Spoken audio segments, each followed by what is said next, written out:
Welcome! Let's dive in and solve an interesting math problem. Read the question carefully. Grab a pencil and a calculator or tablet, and let's solve and verify the answer together.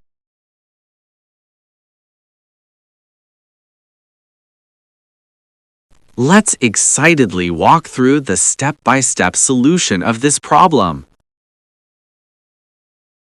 Let the two consecutive integers be n and n plus 1. Since their product is 156, we write n times n plus 1 equals 156. Now expand it.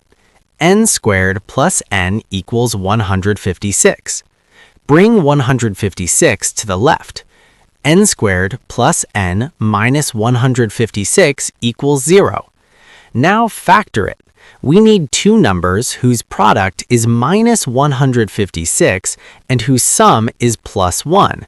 These are plus 13 and minus 12. So we write n plus 13 times n minus 12 equals 0. That means either n plus 13 equals 0 or n minus 12 equals 0. So n equals minus 13 or n equals 12. The positive consecutive pair is 12 and 13, so the higher integer is 13. So, did you find the video helpful? Was your solution the same or a little different? If you liked the video, don't forget to share it with your loved ones and let them know they're on your mind.